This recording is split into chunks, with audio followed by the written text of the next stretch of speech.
welcome to the next YouTube video on my channel. How you have hopefully already read in the title of the video, you will learn in this video how to unleash the power of the Vienna game in chess, which starts with pawns to e4 and e5, followed by knight to c3.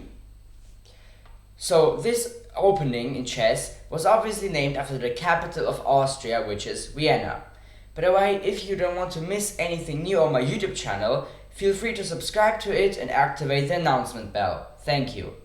So by playing knight to c3 on the second move, White's wish is it to advance the f pawn on f4 in this game as far as possible, or as fast as possible, to get rid of the black pawn here on e5. So when you witness a chess game with the Vienna game and you're playing the black chess pieces, then at first there's really no reasonable move here to prevent White from playing or from pushing the f-pawn 2 squares forward. Instead, a very common continuation variation for Black in this position is just to develop a knight on f6, also attacking White's pawn here on e4. This is called the falkbeer defense of the Vienna game. So in this position, White has really lots of different options how to continue the game now. For example, we could play knight to f3 and transposing into the 4 knights game after Black also develops a second knight on c6. But I will say that this is an opening which only chess beginners and players who want to play a boring and solid basic game want to play. Therefore, there are also other continuation variations. We could also play the very interesting move, which is pawn to g3, preparing a fianchetto of the bishop here on the king side of the chessboard. This variation of the Vienna game, of the falkbeer defense of the Vienna game, is called the Mises variation. But definitely the two most played continuation variations are either the already announced move pawn to f4, trying to get rid of the e5 pawn from Black, or we play bishop to c4, completely getting rid of Black playing pawn to d5 in the nearest future. And in this position, the late world chess champion from the 1930s, Alexander Alekhin, recommends to sacrifice the knight here by capturing White's pawn on e4. Maybe you think now, well, this is just a full loss of a light chess piece for Black. But actually, after White has captured back the knight on e4 from c3, Black can play pawn to d5 with a fork, definitely winning back the 2 lost pawns in this position. Therefore, this knight sacrifice is playable in the Vienna game. But Black definitely could also just forget about pushing here the d pawn on d5 and rather just continue with normal chess piece development. So the development of light chess pieces. Starting with, for example, knight to c6, transposing back into the max-lange defense, named after a German chess player from the 19th century.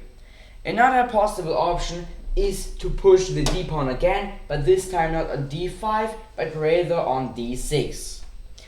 This is a pretty solid and timid move. It attempts to maintain a pawn at e5 after White has possibly played pawn to f4, and therefore, how you can already guess, it's not the best move here for White to play pawn to f4, because it doesn't bring really much. Black will still be able to have a pawn here on e5 and hold it. Therefore, we can also just continue with normal chess piece development, like for example pawn to d3, opening up the diagonal for our queenside bishop, or also knight to f3, and so on and so on. And the second most played third move in the Vienna game is the already announced pawn gambit after pawn to f4. At grandmaster level, this move is definitely considered a bit too risky for a chess opening.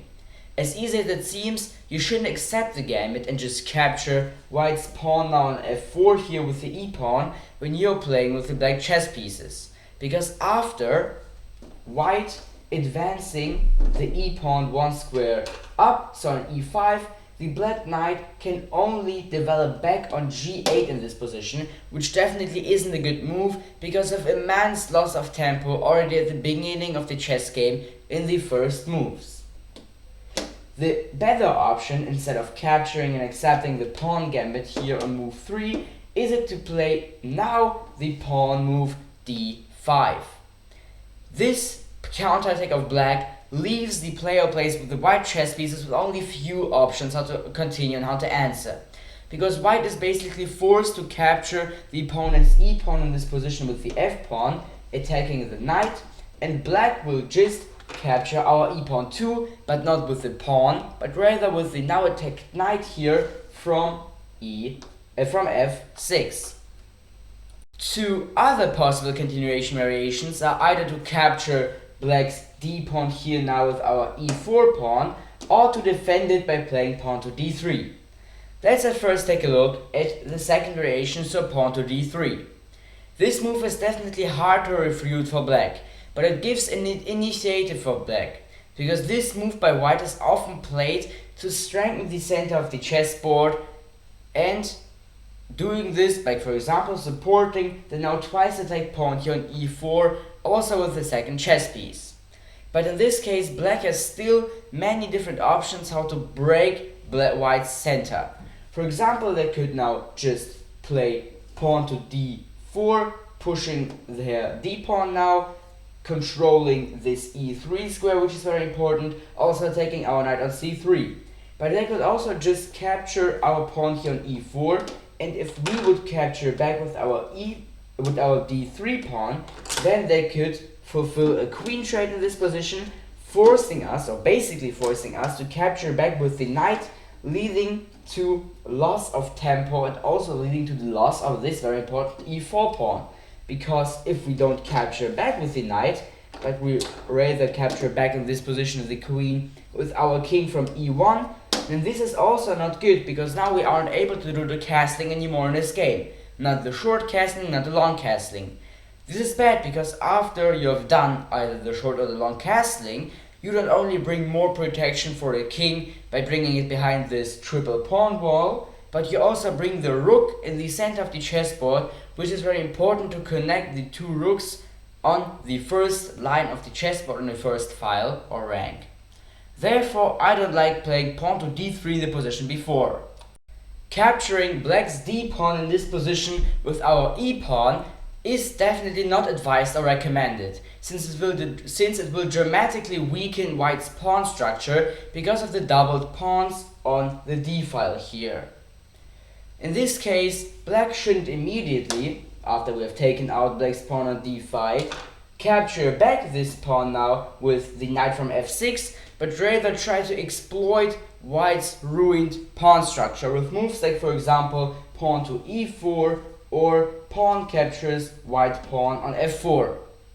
So you can see that after pawn to d5, let's run it back, after pawn to d5, after you have played pawn to f4, trying to gambit your pawn, you really should just capture your opponent's pawn on e5, because all of the other variations either lead into weak pawn structures, into weak kings, into loss of tempo, into loss of material, and so on and so on.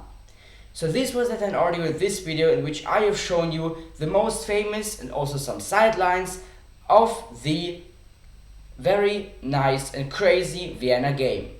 I hope that you liked this video. If you liked it, feel free to leave a like, then subscribe to my YouTube channel. Till next time, bye!